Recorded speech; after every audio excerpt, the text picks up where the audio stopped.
زدني علما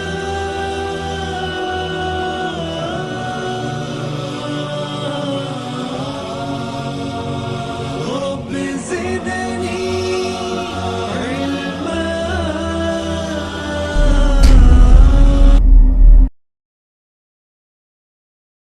أعوذ بالله من الشيطان الرجيم.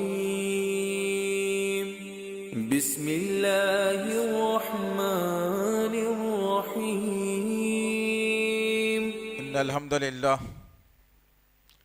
نحمده ونستعينه ونستغفره ونعوذ بالله من شرور أنفسنا ومن سيئات أعمالنا. من يهدي الله فلا مضل له ومن يضلل فلا هادي له. وأشهد أن لا إله إلا الله وأشهد أن محمدا عبده ورسوله. أما بعد فإن خير الحديث كتاب الله وخير الهدي هدي محمد صلى الله عليه وسلم وشر الأمور محدثاتها وكل محدثة بدعة وكل بدعة ضلالة وكل ضلالة في النار. قال الله تعالى في القرآن المجيد: أعوذ بالله السميع العليم من الشيطان الرجيم. بسم الله الرحمن الرحيم. قل إن الصلاة ونسكي ومحياي ومماتي لله رب العالمين. ربي اشرح لي صدري ويسر لي أمري واحلل عقدة من لساني يفقهوا قولي. ربي زدني علما. آمین رب العالمین. تمام تعریفیں، بزرگی، بڑائی، کبریائی اس رب غالب مولا کے لیے جو تمام جہانوں کا پالنہار، مدبر، مشکل کشا، حاجت روا، جس کی ذات میں کوئی شکوہ نہیں، جس کی دانش میں کوئی شکایت نہیں، برخطا سے لا ریب ہے. درود و سلام محبت وحی کتاب حکمت کے مالک صاحب تاج والمعراج و براق صلی اللہ علیہ وسلم پر.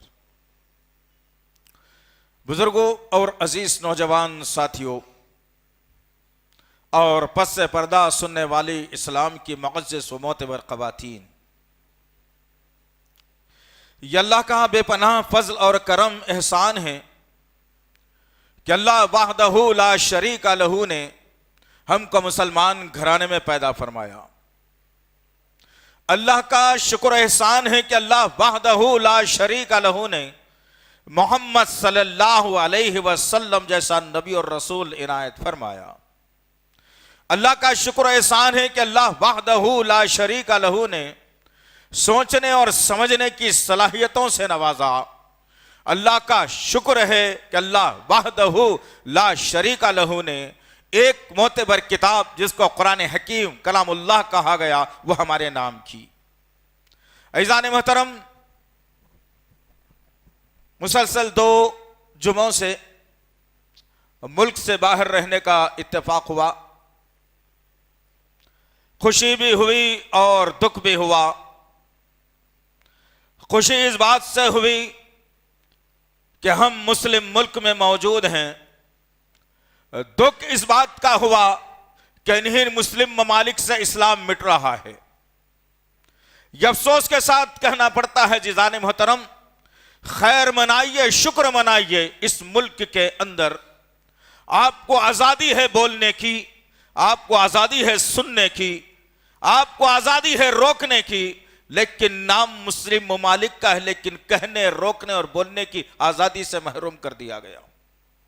غرض کہنے کا مقصد یہ ہے جیزان محترم، انہیں تمام حالات اور واقعات کو مد نظر رکھتے ہوئے آج کے اس جمعے کے خطبے کا عنوان ہم نے منتخب کیا ہے کہ کس کے لیے. انشاءاللہ العزیز ہم اس خطبے کو سننے کے بعد کہنے والا بھی اور سننے والے بھی اور جتنی عورتیں یہاں موجود ہیں اسلام کی چاہنے والی، ان تمام پر بھی ذمہ داری عائد ہوتی ہے کہ اگر ہم کو یقین ہے نبی کریم صلی اللہ علیہ وسلم کی ذات گرامی پر، اگر ہم کو یقین ہے کہ کلمے کے ذریعے سے جنت کے ملنے کا، اگر ہم کو یقین ہے کہ کلام اللہ جو قرآن مجید ہم کو دی گئی ہے وہ سورۃ الفاتحہ سے ناس تک سچائی پر مبنی ہے، اس میں ایک بھی غلط بات نہیں ہے، اگر ہم کو یقین ہے جنت حاصل کرنے کا، اگر ہم کو یقین ہے نبی کریم صلی اللہ علیہ وسلم کے ذریعے سے شفاعت حاصل کرنے کا، اگر ہم کو یقین ہے کہ نبی کریم صلی اللہ علیہ وسلم کے دست حق پرست سے کوثر کا پیالہ لینے کا، اگر ہم کو یہ یقین ہے کہ محمد صلی اللہ علیہ وسلم کے ہم جنت میں پڑوسی بنیں گے، اگر ہم کو یہ یقین ہے کہ عائشہ کی صحبت ہمیں حاصل ہونے والی ہے، اگر ہم کو یہ یقین ہے کہ جنت کے بہترین نعمتیں اللہ نے ہمارے نام کی ہے، تو ایک مسلمان کے اوپر ذمہ داری یہ بنتی ہے کہ وہ کلام اللہ قرآن مجید کے ہر زیر اور زبر کو اہمیت دے، اور الف یا کو اہمیت دے، اللہ کے نام کو اہمیت دے، رسول اللہ کو اہمیت دے، صحابہ کے کارناموں کو اہمیت دے، قرآن کے ہر لفظ کو جیسے صحابہ نے اہمیت دے کر اس کرہ ارض کے اوپر ایک حکمرانی خلافت قائم کی تھی، آج دور پلٹ کر آ رہا ہے کہ مسلمان پھر سے اس قرآن کی طرف آ جائے، اس کے احکامات کو اپنے ذہن میں بٹھا لے، رسول اللہ کی سیرت پر آ جائے، صحابہ کے جذبات پر آ جائے، صحابیات کے وہ جو ہے قربانیوں پر آ جائے، تو انشاءاللہ العزیز پھر اللہ وحدہ لا شریک لہ ہر اس وعدے کو پورا کیا ہے جو کلام اللہ کے اندر محفوظ رکھ دیا گیا ہے۔ شرط صرف یہ ہے کہ آج ہم کو یہ عادت پڑ چکی ہے کہ رسول اللہ کے زندگی کے سیرت سنی جائے، کرا وہ جائے جو میری مرضی میں آتا ہے، صحابہ کے تکلیف کے، جذبات کے، قربانیوں کے واقعات کو سنا ضرور جائے، لیکن میں اپنی مرضی پر جینے کا عادی بن چکا ہوں۔ قرآن مجھ سے کہتا کچھ اور ہے اور میں کرتا کچھ اور ہوں، قرآن مجھ سے سوال کچھ اور کرتا ہے، میں کرتا کچھ اور ہوں۔ عزیزان محترم، یہ روش تو یہود اور نصارہ کی تھی، جنہوں نے احکامات کو توریت اور انجیل کے کچھ لیا اور کچھ چھوڑ دیا، جس کی بنیاد پر اللہ وحدہ لا شریک لہ نے جو یہودی موسیٰ کو اللہ کا بیٹا قرار دے دیے تھے اور جن پر توریت کو نازل کر دیا گیا تھا اور یہ حکم صادر کر دیا گیا تھا کہ ہم نے تم پر ساری نعمتوں کو انڈیل رہے ہیں، تم ایک لفظ بھی توریت کا ادھر ادھر مت کرنا، لیکن جب یہودیوں نے توریت کے احکامات کو جھٹلایا اور مٹا دیا اور اپنی نفسانی خواہشات کے پیچھے چلنے لگے اور اپنے آپ کو پکا اور سچا بتانے لگے، توریت کا حکم کچھ اور تھا، نہ انجیل کا حکم کچھ اور تھا، لیکن توریت کو یہودیوں نے جھٹلایا، جو ان کی سمجھ میں آتی تھی باتیں ان کو وہ لے لیا کرتے اور جو سمجھ میں نہیں آتی وہ اس باتوں کو چھوڑ دیا کرتے، اور نفسانی خواہشات کے جب غلام بننا شروع ہوئے تو اللہ وحدہ لا شریک لہ نے انہیں یہودیوں کی شکلوں کو بدل کر سور اور بندر کی بنا دیا، عذاب ان پر نازل کر دیا تھا۔ لیکن افسوس کے ساتھ کہنا پڑتا ہے کہ میرے اور آپ کے آقا محمد صلی اللہ علیہ وسلم نے قیامت کی پیشن گوئی کرتے ہوئے میرے اور آپ کے سامنے وہ پیغام دل نشیں رکھا جو آج صادق آ رہا ہے، سچا ہو رہا ہے۔ اس حدیث کو جب پڑھا جاتا ہے، اس حدیث پر جب نظر جاتی ہے تو دل دھڑکنے لگتا ہے، کاش کہ میرے اور آپ کے سینے میں دھڑکتا ہوا دل اللہ کے ڈر اور خوف سے دھڑک جائے، تجارت اور کاروبار کے نقصان سے نہیں، اپنی بیماری آنے کی وجہ سے نہیں، گھر کے معاملات خراب ہونے کی وجہ سے نہیں، بلکہ اللہ کے احکامات اور اس کی قدرت کے سامنے دھڑکنا چاہیے تھا۔ غرض کہنے کا مقصد یہ ہے عزیزان محترم کہ میرے اور آپ کے آقا محمد صلی اللہ علیہ وسلم نے بڑی عمدہ اور بہترین پیشن گوئی کی، کاش کہ یہ امت سمجھ جاتی، عورتیں اور مرد سمجھ جاتے، پڑھ کے پڑھے لکھے اور ان پڑھ سمجھ جاتے، تاجر اور غیر تاجر سمجھ جاتے، نوکری پیشہ سمجھ جاتے، حکم حکومتوں کی غلامی کرنے والے سمجھ جاتے، کاش کہ آج کے یہ سیاستدان سمجھ جاتے، کاش کہ آج کے مالدار سمجھ جاتے تو کچھ اور بات ہوتی مسلم طبقے کی. لیکن میں نے اور آپ نے میرے اور آپ کے آقا محمد صلی اللہ علیہ وسلم پر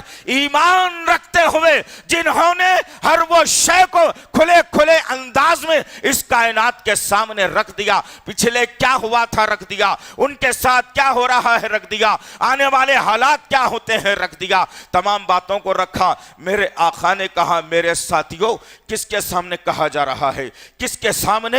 ارے ان کے سامنے یہ بات کہی جا رہی ہے جو اپنے نبی کے چہرے کو دیکھ کر اپنی صحت کو، اپنی بیماری کو صحت میں تبدیل کر لیا کرتے تھے. ارے ان کے سامنے بات کو رکھا جا رہا ہے جنہوں نے نبی کے وضو کے پانی کے ایک ایک خطرے کو زمین پر گرنے نہیں دیا، آگے بڑھ بڑھ کر خطرات کو لے کر اپنے جسم پر مل کر اللہ سے دعا کرتے رہے کہ اللہ جنت دے دینا ہے. ارے ان کے سامنے میرے آقا نے کہا کہ اے میرے ساتھیوں، میرے لوگوں، تم لوگوں پر ایک زمانہ، ایک دور ایسا آنے والا ہے کہ تم سب کے سب یہود اور نصارہ کے نقش قدم پر چلو گے. اللہ اکبر! کون کہہ رہا ہے یہ؟ مدینے کا تاجدار، شفیع الامم، مالک حوض کوثر، امام الانبیاء. اللہ اکبر! جو غمگین ہوا تو اللہ نے کوثر دے دیا، جو کمبل میں اوڑھنے لگے تو سورہ کا نزول کر دیا، مسکرا دیا تو آیتوں کا نزول کر دیا، زمین پر چلا تو فرشتے کو بھیج کر کہا کہ اے نبی تیری چال اتنی پیاری ہے کہ لوگ تجھ پر قربان ہو جائیں. وہ نبی کہہ رہا ہے اللہ اکبر! اس کس کی بات پر یقین کرو گے؟ پھر یہ زندگی کس کے لیے ہم جی رہے ہیں، کس کے لیے مر رہے ہیں، کس کے لیے کیا کر رہے ہیں، کس کے لیے ہمارا انداز بیان ہے، کس کے لیے ہمارے جینے کا انداز ہے؟ لے کر کے جانا عزیزان محترم. ہماری زندگیوں میں جب تک ہم سدھار نہیں لائیں گے ہماری دعا کو اللہ کبھی قبول نہیں کرے گا. میرے اور آپ کے آقا جو اللہ کے حکم کے بغیر کوئی بات نہیں کیا کرتے تھے. سورہ نجم کی ابتدائی آیتیں جس کی گواہی دے رہی ہے، اللہ نے خود جبرائیل کو بھیج کر لوگوں سے کہلوایا اور کہا کہ لوگوں یہ ہمارا نبی اپنی مرضی سے کچھ نہیں کہتا جب تک کہ ہم اس پر حکم صادر نہ کر دیں. اور یہ الفاظ بھی نبی کریم صلی اللہ علیہ وسلم نے اللہ کے حکم سے بیان کر رہے ہیں. کس کی مانو گے عزیزان محترم؟ کس کے لیے جی رہے ہو؟ کس کے لیے مرنا چاہتے ہو؟ کس کے لیے کیا کرنا چاہتے ہو؟ سمجھ میں نہیں آتا. یا امت بگڑ کے کوڑی کے کام کی رہ گئی ہے، نبی کا نام لیتی ہے، کام کسی اور کا کرتی ہے. اور میرے آقا نے کہا کہ اے میرے امتیوں، اے میرے جاننے اور ماننے والوں، تم سب کے سب ایک وقت آئے گا کہ یہود اور نصارہ کے نقش قدم پر چلو گے. ذرا رک کر دماغوں کو جھنجوڑو یہ الفاظ کے اوپر، اس کے بعد اینالائز کرنا، ذرا دماغ سے سوچنا.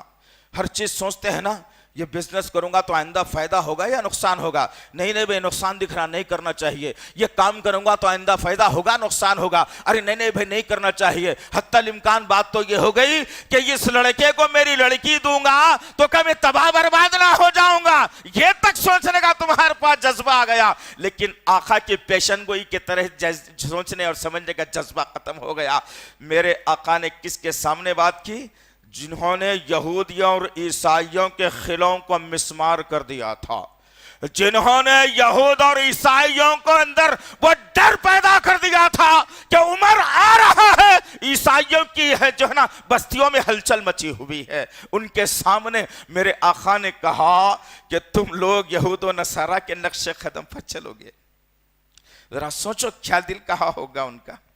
ہمارے ایسا منہ لٹکا کے سن کر جا کر کے پھر وہ روش اختیار کرنے والے نہیں تھے. وہ لوگ جذبہ تھا ان کے اندر، ایک حوصلہ تھا ان کے اندر، ایک سوچ تھی ان کے اندر، ایک انسانیت تھی ان کے اندر، ایک طاقت تھی ان کے اندر ایک. اور جب اللہ کے نبی صلی اللہ علیہ وسلم نے کہا کہ تم لوگ سارے کے سارے یہود و نصارہ کے نقش قدم پر چلیں گے، صحابہ کرام کے اندر ایک عجیب سا کوہرام آ گیا. ہر صحابی سوچنے لگا ہائے ہماری یہ حالت ہوگی جبکہ ہم تو ان کے مخالف ہیں، جبکہ ہم ان کے دوست ہرگز نہیں بن سکتے. اللہ نے کلام اللہ قرآن مجید کے اندر ان کو ہمارا دشمن بتایا ہے، بھلا ہم کیسے ان کے نقش قدم پر چلیں گے؟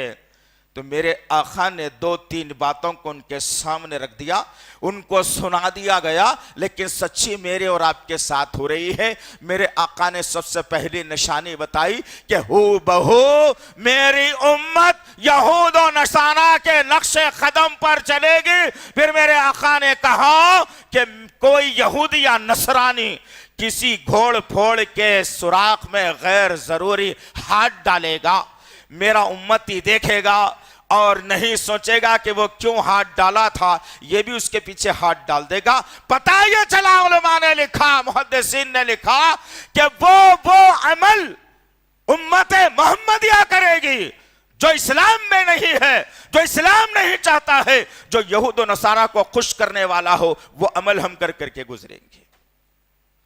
دوسری بات, میرے اور آپ کے آقا محمد صلی اللہ علیہ وسلم نے کہا کہ تم لوگ ہو بہو یہود و نصارہ کے نقش قدم پر چلیں گے.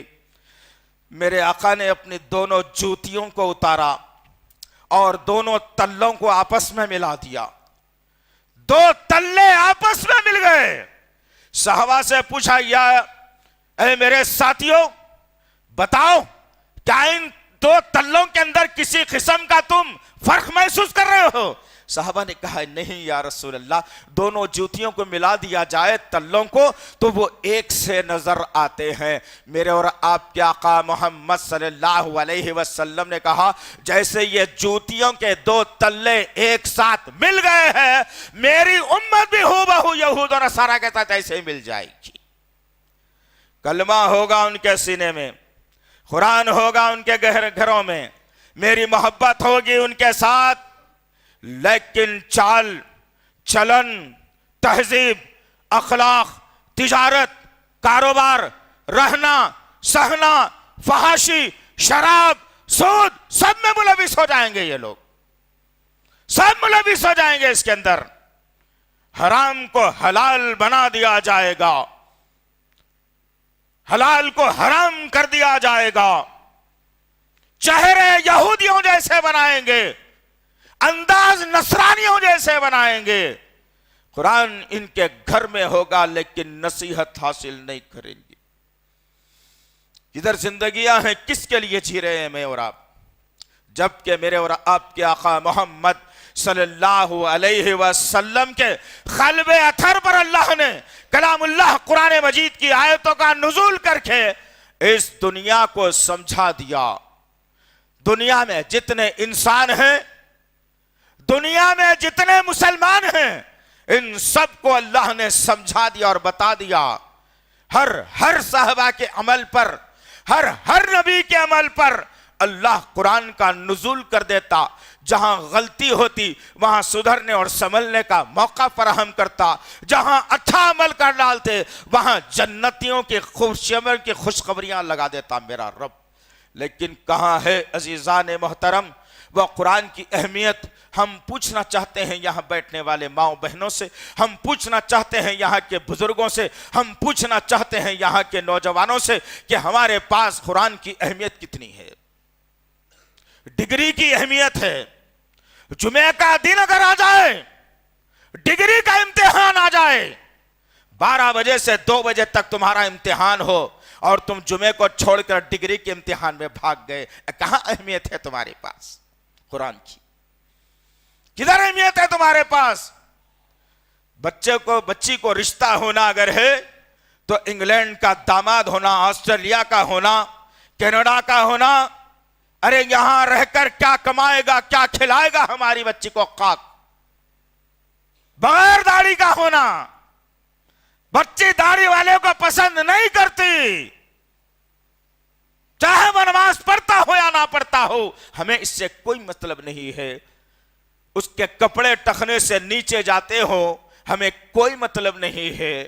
وہ سود پر لا کر ہماری بچی کی زندگی بناتا ہے, ہمیں کوئی مطلب نہیں ہے. جو گاڑی سود پر لے کر میری بچی کو دندناتے پھراتا ہے شہر میں تفریحوں میں, مجھے کوئی مطلب نہیں ہے. میں نمازی کو پسند نہیں کر سکتا, میں داڑھی والے کو پسند نہیں کر سکتا, میں لا الہ الا اللہ کثرت سے پڑھنے والے کو پسند نہیں کرتا. آج تو روش, آج تو سوچ, آج تو فکر ہماری یہ بن کر کے رہ گئی ہے، ابھی اور کون سا راستہ چاہیے جو یہود و نصارہ کے نقش قدم پر چلنے والا ہو؟ حالت تو ہم نے آپ نے یہ بنا دی عزیزان محترم، قرآن کی اہمیت کو چھوڑ کر ہم نے حالت یہ بنا دی اسلام اور ہمارے دین اسلام کی، ہمارے طریقوں کے، نبی کے سنتوں کے، کہ جس طریقے سے یہود و نصارہ کے اندر، جس طریقے سے ہنود کے اندر ایک اسٹیج پر دلہا دلہن کو بٹھا کر منگنے کی رسم کی جاتی ہے، مسلمانوں نے بھی شروع کر دی یہی کہ ایک ہی اسٹیج پر ابھی نکاح نہیں ہوا لیکن ایک اسٹیج پر کرسی ڈال کر بٹھا کر اس کی انگوٹھی اس کو پہناؤ، اس کی انگوٹھی اس کو پہناؤ۔ میرے آقا نے کہا تھا کہ تم ہو بہو یہود اور نصارہ کے نقش قدم پر چلو گے۔ آج حالات اور معاملات یہاں تک آ گئے کہ ہم یہود اور نصارہ کی ہر تہذیب کو لینے والے آمادہ ہو گئے، لیکن ہم نے یہ طاقت نہیں اختیار کی، ہم نے یہ اصول استعمال نہیں کیا کہ قرآن کا قانون، جمہوریت تمہارے حد تک، سیکولرزم تمہارے حد تک، حکومت تمہاری صحیح، لیکن مسلمان اگر چلے گا تو قرآن اور حدیث کے قانون پر چلے گا۔ یہ نعرہ ہم نے بلند کرنا تھا، لیکن ہم نے قرآن اور حدیث کو پامال کر دیا، اور جو سامنے والا کہتا ہے قرآن کے خلاف، حدیث کے خلاف، ہم اس کی بات کو لینے کے لیے آمادہ ہو گئے۔ بھلا ہم کس کے لیے جی رہے ہیں؟ ہمارے جینے کا مقصد کیا تھا؟ جبکہ میرے اور آپ کے آقا محمد صلی اللہ علیہ وسلم کے قلب اطہر پر اللہ وحدہ لا شریک لہ نے ان آیتوں کا نزول کر کے مجھے اور آپ کو جینے اور رہنے کا سلیقہ سکھایا۔ کیا کہا میرے رب نے میرے آقا کے دل پر وحی کا نزول کر کے؟ قل اللہ اکبر۔ اہل علم نے، محدثین نے، مفسرین نے مسلمانوں کے نام پیغام دیا اور کہا جہاں یا ایہا الذین آمنو کا لفظ آ جائے تم دنیا کی ہر فکر کو چھوڑ دینا، ایک جملے کی طرف اپنے ذہن اور کانوں کو لگا دو کہ یا ایہا الذین آمنو، میرا رب نے مجھے پکارا ہے۔ ایک یہ، دوسرا جو بتایا ہے اور خطرناک ہے یہ، اس میں بتایا گیا قل، کون کہہ رہا ہے؟ رب۔ کس سے کہہ رہا ہے؟ نبی سے کہہ رہا ہے۔ نبی کس سے کہہ رہے ہیں؟ ہم امتیوں سے کہہ رہے ہیں۔ ہم کو خطر کس کے بھی نہیں ہے۔ میری جورو، میرے بچے، میرا کھانا، میرا پینا، میری تہذیب، میرا مال، میری نوکری، میری تجارت، کس کے لیے؟ کیا لے جاؤ گے ساتھ میں؟ کیا کرو گے ساتھ میں؟ کیا کیا لے جاؤ گے ساتھ میں؟ کچھ نہیں جانے والا ہے۔ اچھا یا برا عمل دو ہی ساتھ میں رہنے والے ہیں۔ اگر اچھا عمل ہے تو پھر وہ کامیابی کا مزدہ سنائے گا، برا عمل اگر ہے تو پھر تڑپ تڑپ کر جیو گے۔ موت کو یہاں تو یاد نہیں کرتے، وہاں روز موت کو یاد کرو گے تڑپ تڑپ کر۔ اللہ کے طرف سے ندا آئے گی کہ اب تیرے لیے موت ختم، اب تو ایسے ہی مرنے والا ہے، پوری زندگی نکل جائے گی۔ اور اللہ رب العزت نے قل کہا، قل کے معنی کیا ہے کبھی پڑھ کر دیکھ لینا عزیزان محترم۔ کہہ دیجئے نبی کریم صلی اللہ علیہ وسلم۔ اللہ اکبر۔ کون فرما رہا ہے؟ خالق کائنات، مالک ارض و سما، لا شریک لہ، لہ الملک، جس کے ملکیت میں کسی کا ذرہ برابر بھی شریک نہیں ہے، جو تمام دنیا کے غریبوں کا غریب نواز، تمام دنیا کے انسانوں کا بندہ نواز، تمام دنیا کی مدد کرنے والا غوث، وہ ہے اللہ رب العالمین۔ وہ کہہ رہا ہے نبی سے کہ قل، کہہ دیجئے نبی کریم صلی اللہ علیہ وسلم، فرما دیجئے نبی کریم صلی اللہ علیہ وسلم، پہنچا دیجئے نبی کریم صلی اللہ علیہ وسلم۔ جب قلب اطہر کا خل کا لفظ ہوا، اللہ کے نبی صلی اللہ علیہ وسلم کے قلب اطہر پر ان آیتوں کا نزول کیا گیا۔ کہا گیا ان الصلاۃ ونسکی ومحیای ومماتی للہ رب العالمین۔ یہ آ جائے، ہم کس کے لیے؟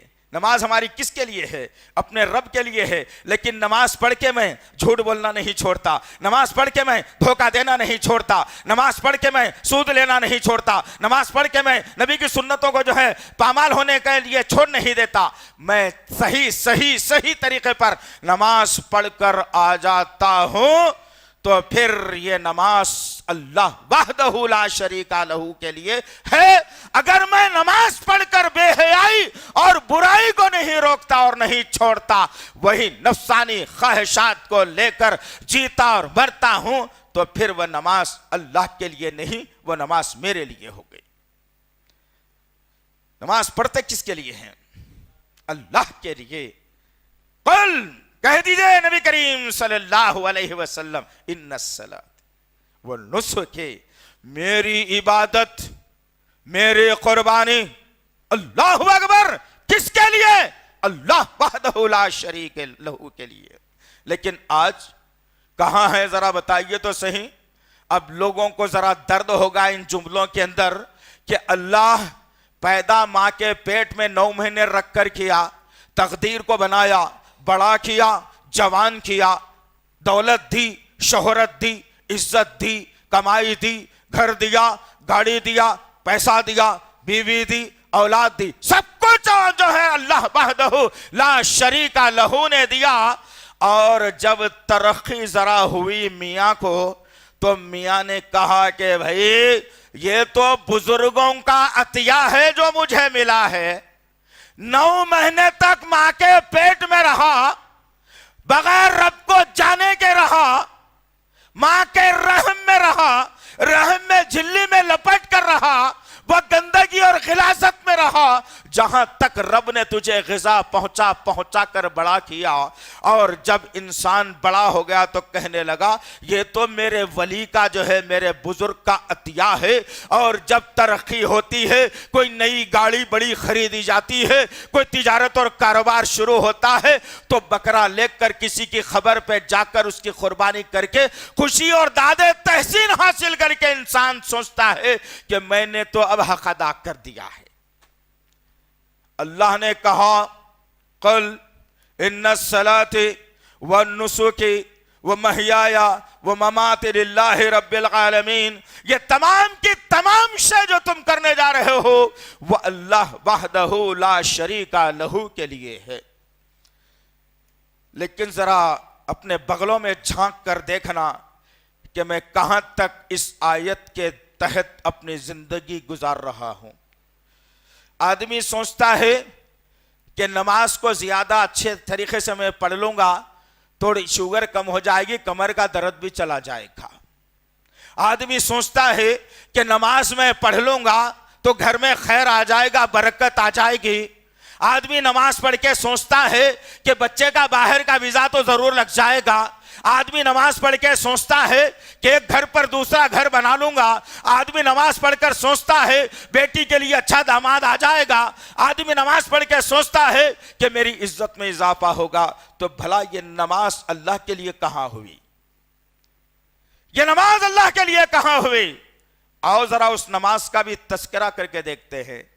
میرے آقا ساری دنیا سائیں سائیں کر کے سو رہی ہے، ہر شخص نیند کی آغوش میں ہے، رب اب آسمان کی طرف آنے والا ہے، میرا آقا اپنی نیند کو خراب کر دیتا ہے اور ماں عائشہ کے حجرے میں موجود ہے، اور پھر اٹھ جاتا ہے میرا نبی اور رات کے اندھیرے میں مصلی ڈال کر اپنے رب کے سامنے کھڑا ہو جاتا ہے اور اپنے رب کو اس طریقے سے یاد کرتا ہے، ایسے یاد کرتا ہے۔ میرے نبی نے یہ نہیں مانگا کہ اللہ یہ 4x4 کے کمرے سے تنگ آ گیا ہوں، میرے نبی نے یہ نہیں کہا کہ بار بار بھوک برداشت نہیں ہوتی، میرے نبی نے یہ نہیں کہا کہ بچھانے کے لیے چٹائی نہیں ہے، میرے نبی نے یہ نہیں کہا میری ازواج بھوکی مر رہی ہے، میرے نبی نے یہ نہیں کہا میرے پاس پینے کے لیے پانی نہیں ہے، میرے نبی نے یہ نہیں کہا کہ میرے گھر میں چولہا نہیں جلتا، میرے نبی نے یہ نہیں کہا کہ بڑی پریشانیوں میں گھرا ہوں دور کر دینا۔ میرے آقا نے جب بھی مانگا تو بڑا بہترین مانگا۔ اماں عائشہ صدیقہ رضی اللہ تعالیٰ عنہ کا حجرہ، اور اللہ کے لیے میرا آقا کھڑا ہوا ہے نماز پڑھنے کے لیے۔ اماں عائشہ کہتی ہے میری نیند جاگی اور میں نے ہاتھوں سے نبی کے بستر کو ٹٹولنا شروع کیا۔ نبی بستر پر موجود نہیں ہے، میں جھٹ سے اٹھ کر کے بیٹھ جاتی ہوں۔ میرے کمرے میں اندھیرا ہے لیکن میرے کان اس آواز کی طرف جاتے ہیں جو ہنڈیا کی طرح کچھ پک رہا ہے۔ ہنڈیا جیسے چولہے پر پکتی ہے ویسی آواز میرے حجرے سے آ رہی ہے۔ اندھیرے میں میں نے کانوں کو اس آواز کی طرف لگایا، اس آواز کی طرف لگایا، اس آواز کی طرف لگایا جہاں سے آواز آ رہی تھی۔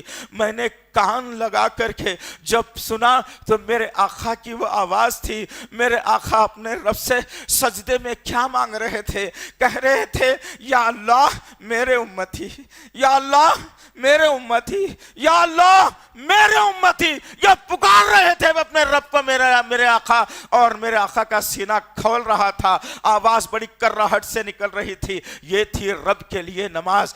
آج تم مانگتے ہو تو اپنی بیماری کے لیے مانگتے ہو، اپنے خرچ کے لیے مانگتے ہو، اپنے گھر کے لیے مانگتے ہو، اپنی تجارت کے لیے مانگتے ہو، اپنی نوکری کے لیے مانگتے ہو، اپنی پریشانی کے لیے مانگتے ہو۔ تم یہ نہیں جانتے کہ تمہارے محلے میں کتنے لوگ بھوکے آج رات کو سوئے ہوئے۔ تم یہ نہیں جانتے کہ مالدار جو مالداری کی شادی کر رہے ہیں، غریب بچیاں اپنے جسم کا دھندا کر کے زندگی گزار رہی ہے۔ ہمیں ان کا بھی گھر بسانا چاہیے۔ ہم نے تو نماز پڑھ کر کبھی یہ نہیں مانگا، ہم نے پڑوسی کے لیے نہیں مانگا، ہم نے غریبوں کے لیے نہیں مانگا، ہم نے کبھی جو ہے ظالموں کے خلاف آواز اٹھانے کے لیے نہیں مانگا۔ مانگا تو اپنی چار دیواری کے لیے مانگا۔ یہ کس کے لیے ہے عزیزان محترم؟ یہ کس کے لیے ہے؟ جبکہ میرے آقا کے قلب اطہر پر اللہ نے کلام اللہ قرآن مجید کی آیتوں کا نزول کر کے کہا میری نماز، میری قربانی، میری عبادت، ہر شے اللہ کے لیے۔ اور اللہ نے دو نکات جو بہترین بتائے ہیں، آخری کے دو الفاظ جو اللہ کے لیے ہونا چاہیے تھا لیکن آج وہ بھی ہمارے دل اور ذہن سے ختم ہو گئے۔ اللہ وحدہ لا شریک لہ نے کہا، کہو نبی کریم صلی اللہ علیہ وسلم میری نماز بھی اللہ کے لیے ہے، میری عبادت، میری قربانی بھی اللہ کے لیے ہے، اور میرا جینا بھی اللہ کے لیے ہے، اور میرا مرنا بھی اللہ کے لیے ہے۔ لیکن کہاں ہے عزیزان محترم؟ آج ہم جی رہے ہیں تو اپنی زندگی کو بچانے اور بنانے کے لیے جی رہے ہیں۔ اللہ کے لیے زندگی کہاں ہے؟ ذرا لا کر کے بتانا، کدھر زندگیاں ہیں؟ کون سی زندگیاں ہیں؟ آج انسان جی بھی رہا ہے تو دنیا بنانے کے لیے، آج انسان جی رہا ہے تو دنیا کو سنوارنے کے لیے، آج انسان جی رہا ہے تو اپنی جو ہے طاقت کو منوانے کے لیے۔ کون جی رہا ہے؟ اللہ کا اسلام زندہ ہو جائے۔ کون جی رہا ہے؟ مسلمانوں کی طاقت بڑھ جائے۔ کون جی رہا ہے؟ مسلمانوں کی حکمرانی آ جائے۔ کون جی رہا ہے؟ مسلمانوں میں اتحاد قائم ہو جائے۔ کون جی رہا ہے؟ مسلمان ایک دوسرے کے چاہنے والے بن جائے۔ ارے کون جی رہا ہے؟ کس کے لیے جی رہا ہے؟ کہ مسلمانوں کے اندر ایک اسلامی شعور بپا کر دیا جائے۔ کس کے لیے؟ کئی مردوں کو ان ہاتھوں سے ہم نے دفن کر دیا، ماں کو دفن کر دیا، باپ کو دفن کر دیا، بھائیوں کو دفن کر دیا، دوستوں کو دفن کر دیا، محلے والوں کو دفن کر دیا، جاننے اور انجانے والے کو دفن کر دیا۔ انہیں ہاتھوں سے مٹی ڈال ڈال کر منو مٹی کے نیچے دفن کر دیا۔ تصور اور تدبر میرا اور آپ کا یہ ختم ہو گیا کہ ہائے اللہ، ایک میرے دوست کو جس کے ساتھ بیٹھ کر میں کھانا کھایا کرتا تھا، جس کے ساتھ بیٹھ کر میں پڑھا کرتا تھا، جس کے ساتھ بیٹھ کر میں سیکھا کرتا تھا، آج یہی ہاتھوں سے اس کو کھلایا بھی ہوگا، اسی ہاتھوں سے اس کو محبت بھی کیا ہوگا، اس کا ہاتھ پکڑ کر کبھی چلا بھی ہوگا کچھ دیر کے لیے، کچھ دن کے لیے، لیکن آج اسی دوست کو میں مٹی میں ڈال رہا ہوں، منو مٹی کے نیچے دفن کر رہا ہوں۔ تصور یہ ہونا چاہیے کہ کل کو میرا بھی نمبر لگنے والا ہے۔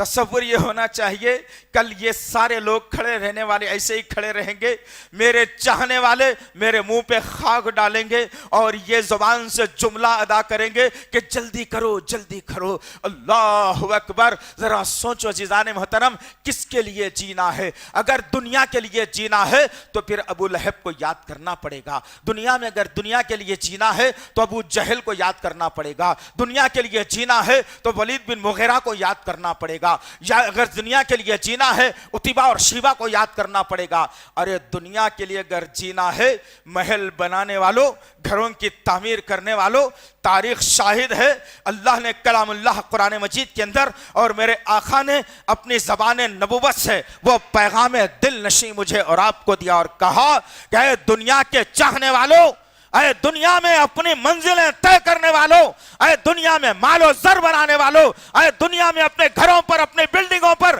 اپنے جو ہے نا گھروں کے پر فخر کرنے والوں، تمہارے سامنے ہم ایک منظر پیش کرتے ہیں کہ شداد نامی ایک آدمی اسی سرزمین پر گزرا تھا جس کے پاس اتنی دولت تھی کہ گن نہیں پاتے تھے۔ اس نے اللہ کے خلاف بغاوت کر دی اور اس نے کہا کہ اے میرے ساتھیوں، جاننے اور ماننے والوں، مرنے کے بعد، قبر میں جانے کے بعد، حشر آنے کے بعد، امتحان ہونے کے بعد کون جنت کو دیکھتا ہے؟ مجھے تو نہیں معلوم۔ آؤ دنیا میں تمہیں جنت بتا دیتا ہوں۔ ایک عمدہ اور بہترین گھر تعمیر کر دیا اسی زمین کے اوپر، بہترین گھر، عالی شان گھر، جنت نما گھر تعمیر کر دیا۔ کس کے لیے؟ دنیا والوں کے لیے نا۔ اور آج میرا اور آپ کا حال بھی ایسے ہی ہے۔ بینک بیلنس ہے، میں کہہ رہا ہوں کہ میرا ہے، مرنے کے بعد جورو بچے حملہ کر دیتے اس کے اوپر، بھائی بہن حملہ کر دیتے اس پر۔ کس کے لیے؟ جو مال ہے وہ تیرا نہیں ہے، جو گھر ہے تیرا نہیں ہے، وہ گاڑی ہے وہ تیری نہیں ہے، ہاں کوئی شے بھی میری اور آپ کی نہیں ہے، سب ہے تو میرے رب کا ہے۔ اسی لیے کہتے ہیں کہ اپنے رب کے لیے جینا اور اپنے رب کے لیے مرنا، یہ کس کے لیے ہم زندگی کو سنوارنے اور سجانے کی کوشش کر رہے ہیں۔ شداد نے گھر بنایا، عالیشان جنت نما بنایا، بڑی خواہشوں سے دروازے لگوائے، بڑے خواہشوں سے ارمانوں سے گھر کو تعمیر کیا اور سارے شہر سے کہا کہ آؤ سب کو دکھانے کے لیے کھولتا ہوں۔ جیسے ہی اللہ تعالیٰ کو یہ بات بری لگی کہ میرے گھر جو دنیا کے اندر پھیلے ہوئے ہیں اس سے اچھا اگر دنیا میں کوئی نہیں ہو سکتا، میری جنت کے علاوہ کوئی اور جنت بہترین ہو نہیں سکتی، اللہ نے کہا کہ نکل بیٹا، تیری سانس کی ڈور تو میرے ہاتھ میں ہے، ریموٹ تو میں پکڑا ہوا ہوں، میرا فرشتہ آنن فانن تیرے ساتھ حساب کتاب کرے گا، میں کن کہہ دوں ختم ہو جائے گا، تو فیکون کہہ دوں تیری ہستی ختم ہو جائے گی۔ نکلا اپنے گھر کو بتانے کے لیے اور پھر اپنے گھر کے پاس پہنچا، عالی شان دروازہ اس کے لیے کھولا گیا، ایک قدم اندر ڈالتا ہے چوکھٹ کے، ایک قدم ابھی باہر ہی ہے، ملک الموت آتی ہے اور اس کی روح قبض کر کے چلے جاتی ہے، وہ خود اپنا گھر نہیں دیکھ سکا۔ آج ہمارا بھی عالم ایسے ہی ہے بھائی، گھر بناتے بناتے کئی نمازیں ضائع، گھر بناتے بناتے بینک لون، گھر بناتے بناتے رشتہ داروں کی حق تلفی، گھر بناتے بناتے ماں باپ کے ساتھ غلط سلوک، گھر بناتے بناتے اللہ اور اس کے رسول کے قانون کو پامال کر دیتا ہے انسان۔ اور ہوتا یہ ہے کہ معلوم پڑتا ہے کہ میاں آئے تھے، ایک مہینہ بھی برابر نہیں رہے، اللہ کو پیارے ہو گئے، جو گھر میں رہنے کی آرزو تھی وہ تو نہیں ملا لیکن دوسرا پرماننٹ گھر مل گیا۔ کس کے لیے؟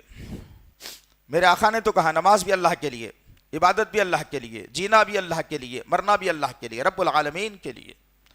آج ہماری ساری کی ساری زندگی میں گزر رہی ہے۔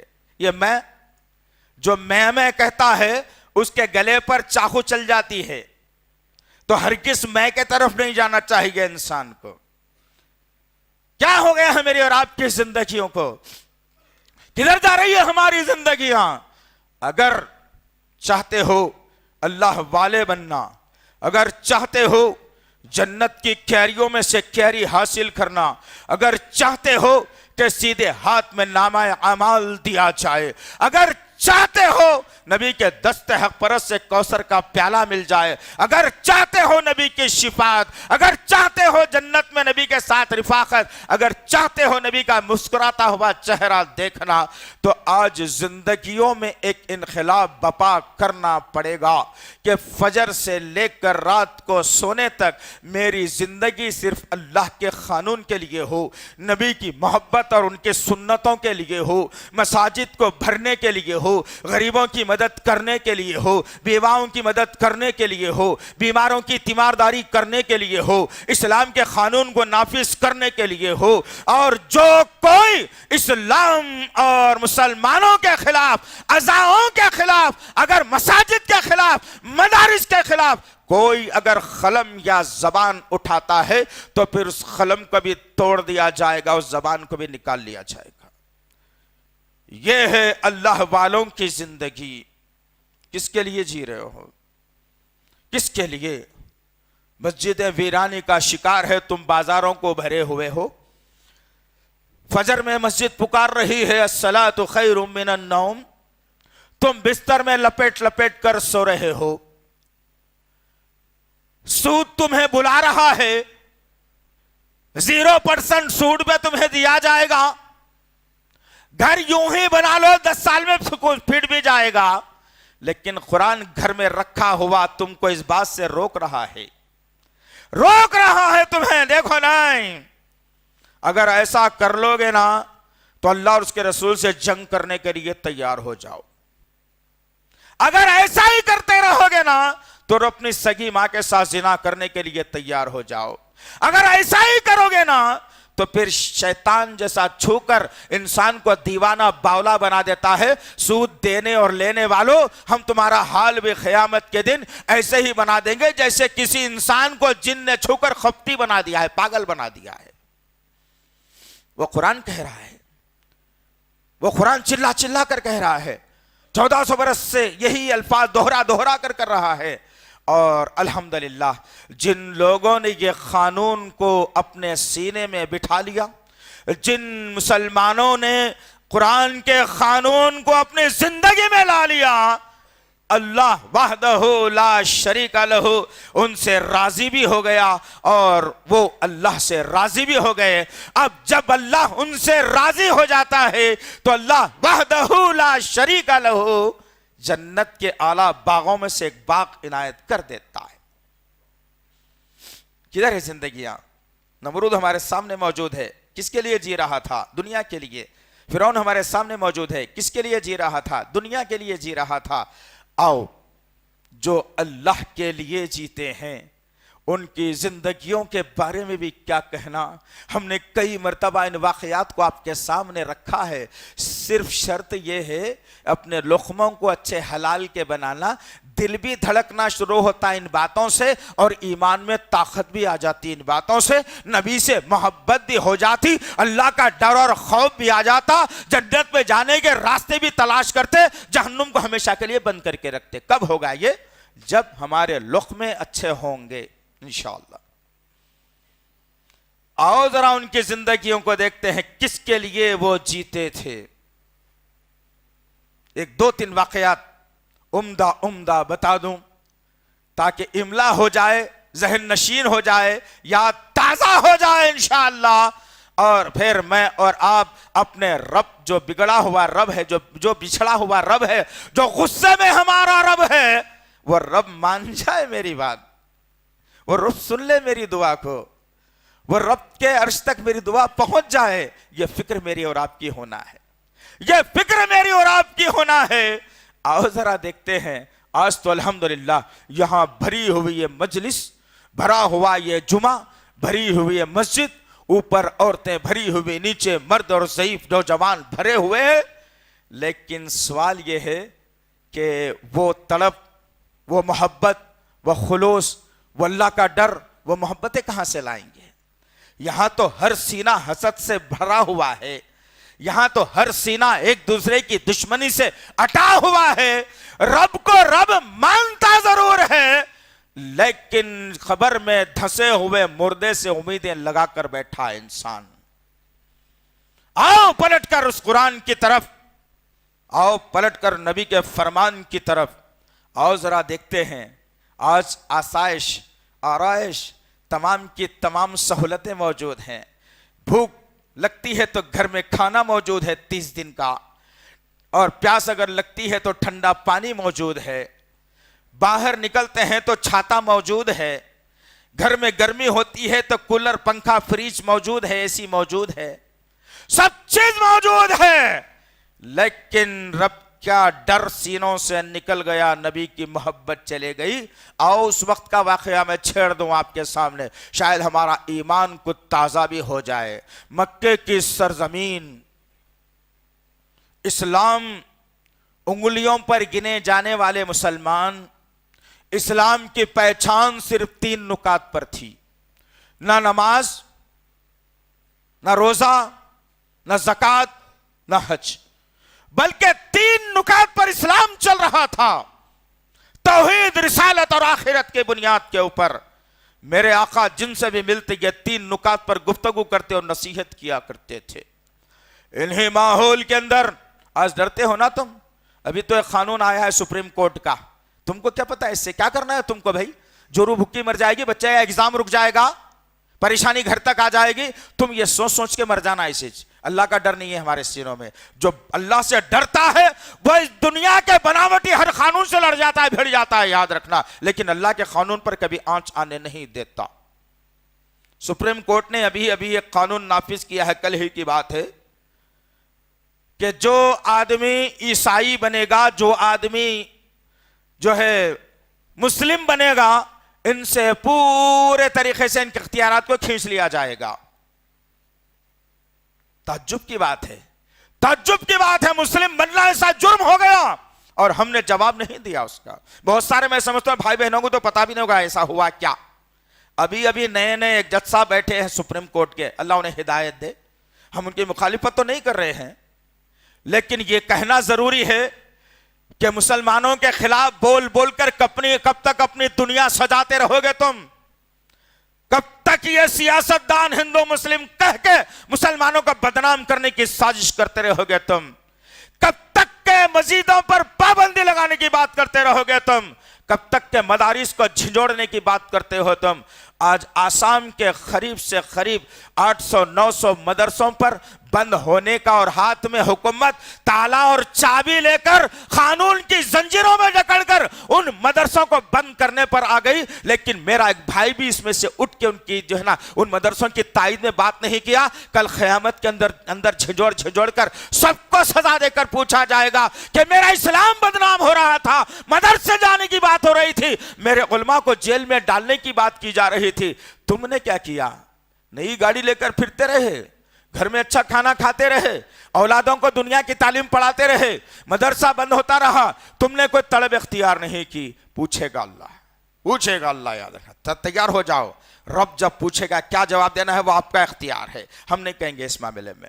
ہم تو آپ کو صرف سجاتے ہیں اور سنوارتے ہیں اور بتاتے ہیں. لیکن وہ دور کو یاد کرنا جہاں 2 مسلمان آپس میں کھڑے ہو کر کسی کھلے مقام پر بات نہیں کر سکتے تھے. مکے کی سرزمین کا ماحول تھا. آج یوں کرتے ہی راجا ماما دیکھ لیں گے ذرا کیا ہو گیا, کہتے بولتے 25-50 تو یوں جمع, صحیح رہو غلط رہو ہم کو تو نہیں معلوم بھائی. لیکن وہ سرزمین تھی مکے کی جہاں میرے آقا اسلام پھیلا رہے تھے, انگلیوں پر گنے جانے والے مسلمان تھے. میرے عزیز نوجوان ساتھیوں, اس واقعے کو لے جاؤ اور اپنے گریبان میں منہ ڈال کر سوچو کہ میں اس قابل بن سکتا ہوں یا نہیں. اگر ہوں تو الحمدللہ, نہیں ہوں تو میں بن جاؤں الحمدللہ. یہ دعا کر لیجئے اللہ سے. ہوا کیا؟ حبشہ کی سرزمین سے ایک آدمی اٹھا جس کو بلال ابن رباح کہا جاتا ہے. کوئی مکے کی سرزمین پر نہیں, بھوک کی آگ نے مکے کی سرزمین پر لا کر کھڑا کر دیا. مدینے میں کوئی رشتہ دار, کوئی داد رسی کرنے والا نہیں. بلال رضی اللہ تعالی عنہ اکیلے تنہا, بنو امیہ کے غلام, روز بیلوں کی جیسا محنت کی جاتی, 1-2 وقت کی روٹی دی جاتی, بس چھت صحیح نہیں رہنے کے لیے پانی پڑتا تو اندر آ جاتا, دن میں کبھی آرام کا موقع ملتا تو چلچلاتی دھوپ کے اندر وہ بندہ سو بھی جاتا. وقت گزرتا رہا، آقا کی باتیں پہنچتی رہی، آنن فانن بلال رضی اللہ تعالیٰ عنہ کے کانوں میں کلمہ توحید پڑھا، لا الہ الا اللہ تفلحون، ارے کہہ دو نہیں ہے کوئی معبود سوائے اللہ کے، کامیاب ہو جاؤ گے۔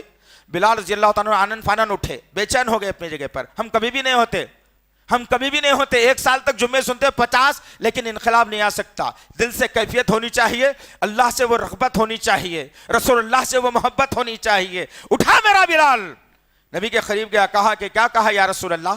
جس کے کپڑے میلے، پسینے میں اٹے ہوئے، جس کے چہرے پر دھول، گرد، عرب کی موٹے موٹے ہونٹ، پپڑی جمی ہوئی، آنکھیں لال لال، بڑی کڑکدار آواز، نبی کی خدمت میں حاضر ہوا، کہنے لگا یا رسول اللہ میں نے سنا ہے ایسا ایسا آپ کہتے ہیں، ماجرا کیا ہے بتائیے۔ میرے آقا نے آنن فانن کلمہ کے بتا دیا، توحید کیا ہے، رسالت کیا ہے، آخرت کیا ہے سمجھایا۔ ہاں بلال رضی اللہ تعالیٰ عنہ نے آنن فانن ایسا بڑا چوڑا ہاتھ کالا کالا نبی کے سامنے پھیلا دیا۔ اللہ کے نبی نے کہا بتاؤ بلال کیا چاہتے ہو؟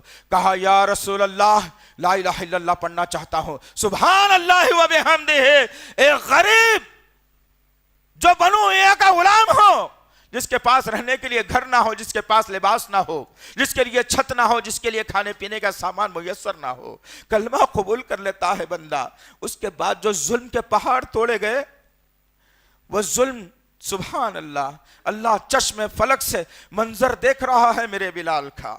دشمن ہر طرف سے بربریت کا ننگل ناچ ناچا جا رہا ہے، برہنہ کر کے گلیوں میں گھمایا جاتا ہے، سینے پہ سلوں کو رکھ کر گرم گرم ریت میں کھینچا جاتا ہے، جسم سے چمڑی کو ادھیڑ دیا جاتا ہے، وادی بطحا کی پہاڑیوں پر لٹا کر اسے کھینچ دیا جاتا ہے۔ میرے بلال کی پیٹھ کی ساری چمڑی نکل جاتی ہے، گوشت نظر آنا شروع ہوتا ہے۔ یہ تکلیفیں بلال نے جب برداشت کی،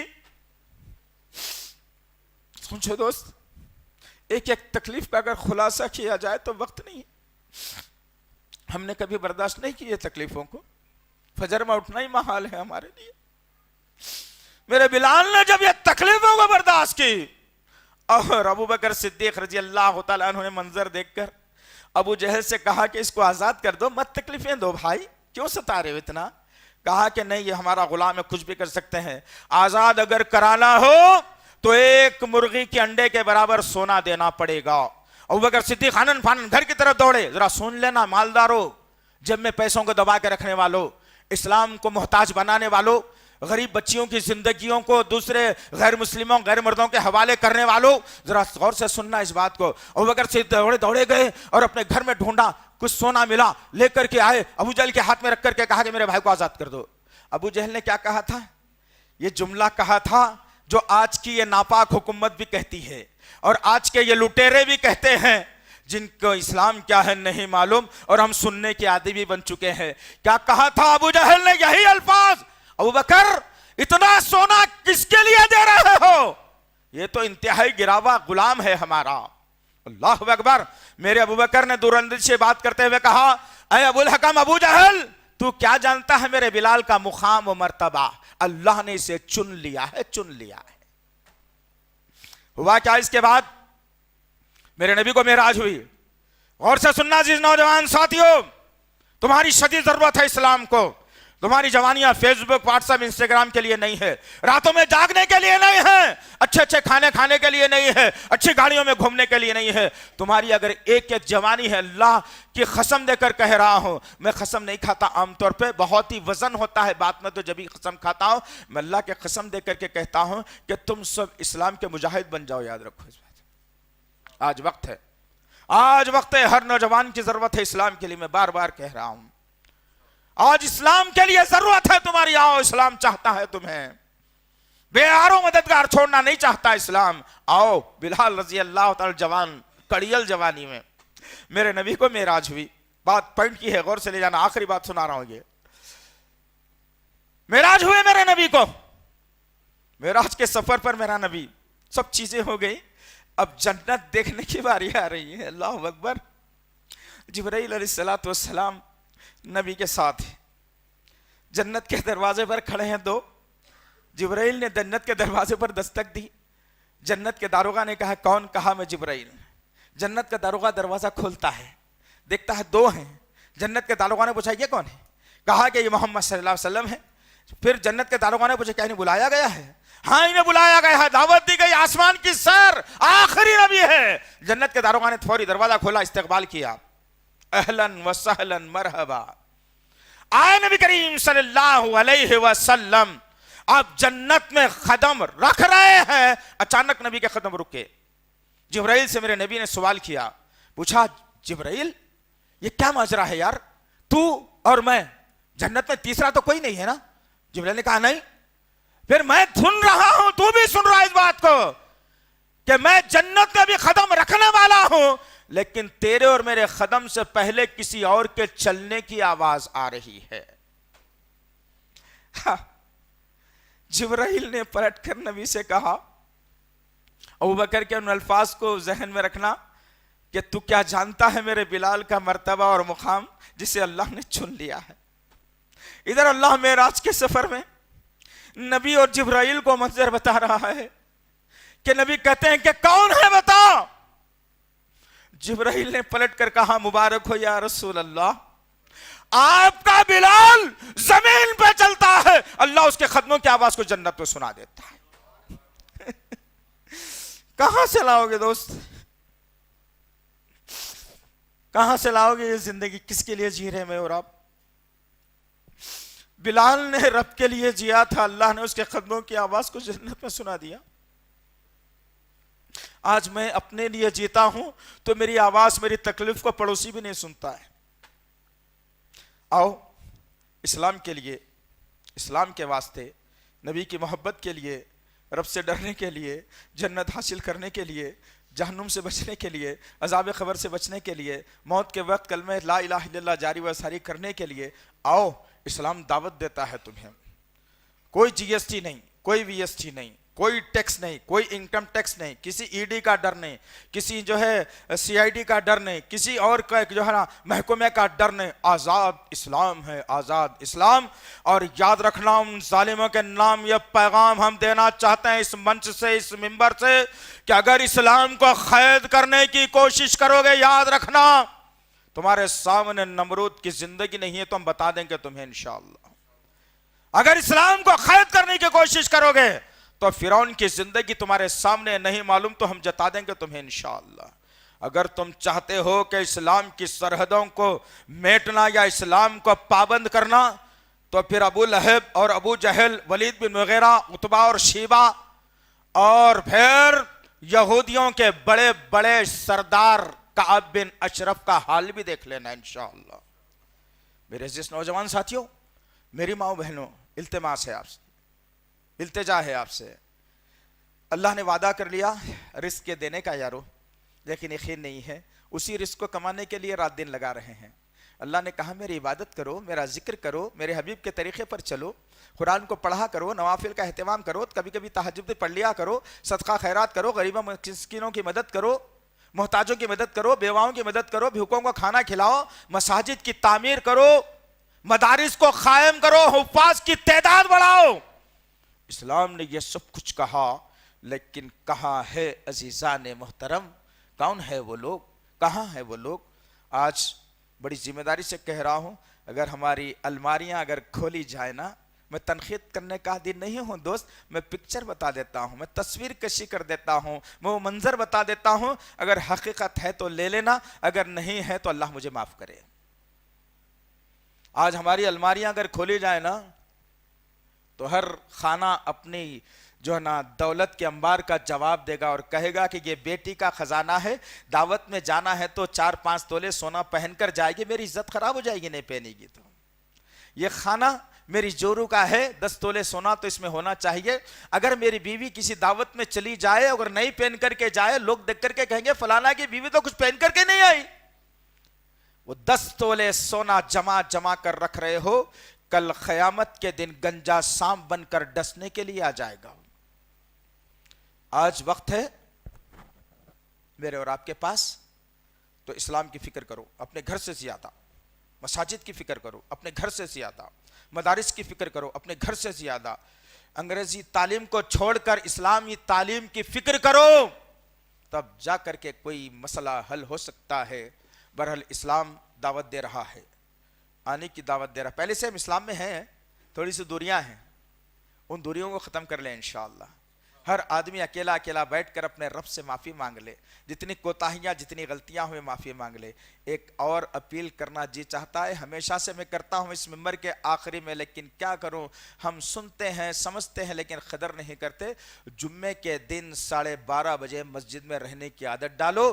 خطبہ شروع ہونے کے بعد آ جاؤ گے تو جمعے والوں میں تمہارا شمارش نہیں ہوگا، بالکل نہیں۔ ہر مسجد کا یہ عالم ہے کہ جمعہ خطبہ جب شروع ہوتا ہے تو 2-3 صف، 1 صف، 1.5 صف، 2 صف ہوتی ہے۔ جب خطبہ ختم ہونے کی باری آتی ہے تو مسجد بھر جاتی ہے۔ یہ نبی کے اصولوں میں سے اصول ہے، یہ تو یہود و نصارہ کا اصول ہے، اور تعجب کرو ان سے بھی زیادہ خراب اصول ہے۔ پھر کبھی بتاؤں گا انشاءاللہ کیسے اصول خراب ہے۔ اللہ سے دعا ہے کہ اللہ وحدہ لا شریک لہ ہم سب کو ایک بنائے اور نیک بنائے میرے پاک پروردگار۔ یا اللہ اسلام کی سچی محبت ہمارے سینوں میں بھر دے میرے پاک پروردگار۔ یا اللہ جو کچھ بھی چھوٹی موٹی غلطیاں اور کوتاہیاں اپنے رحمت اپنے فضل سے معاف فرما دے میرے پاک پروردگار۔ یا اللہ ہر دشمن سازش کو ختم، اسلام دشمن سازش کو ختم فرما دے میرے پاک پروردگار۔ مسلمان بہنوں کی عصمتوں کی حفاظت فرمائے اللہ، مسلم نوجوانوں کی زندگیوں کی حفاظت فرمائے اللہ۔ یا اللہ علماؤں کی حفاظت فرمائے اللہ، حفاظ کی حفاظت فرمائے اللہ، مدارس کی حفاظت فرمائے اللہ، مساجد کی حفاظت فرمائے اللہ، ائمہ کی حفاظت فرمائے اللہ، مؤذنین کی حفاظت فرمائے اللہ۔ یا اللہ جو لڑکیاں جہیز کی وجہ سے بیٹھی ہوئی ہیں، یا اللہ ہمارے نوجوانوں میں بغیر جہیز لینے والے نوجوان پیدا فرما دے میرے پاک پروردگار۔ یا اللہ جو قرض میں ڈوبے ہوئے ان کے قرض کی ادائیگی کا انتظام فرمائے اللہ، جو بے روزگار ہیں ان کو روزگار عطا فرمائے اللہ، جو بیمار حال ہیں ان کو شفاء کاملہ عاجلہ عطا فرمائے اللہ، جو بھٹکے ہوئے ہیں انہیں راہ راست پر لا دے میرے پاک پروردگار۔ یا اللہ یہ ملک ہمارا ہندوستان امن کا گہوارہ تھا، ہے اور رہے گا۔ اس ملک کو چند شرپسند مل کر تباہ برباد کرنا چاہتے ہیں۔ یا اللہ اپنے انتقام کی چھڑی سے ان کا حساب پورا کر دے میرے پاک پروردگار۔ یا اللہ اپنے انتقام کی چھڑی سے ان کا حساب پورا کر دے میرے پاک پروردگار۔ یا اللہ تجھ کو تیرے تمام نام اور صفات کا واسطہ ہے، ہماری دعاؤں کو قبول فرما، ہماری دعاؤں کو قبول فرما، ہماری دعاؤں کو قبول فرما۔ ربنا تقبل منا انک انت السمیع العلیم وتب علینا انک انت التواب الرحیم، وصلی اللہ تعالی علی خیر خلقہ محمد وعلی آلہ وصحبہ اجمعین برحمتک یا ارحم الراحمین والحمد للہ۔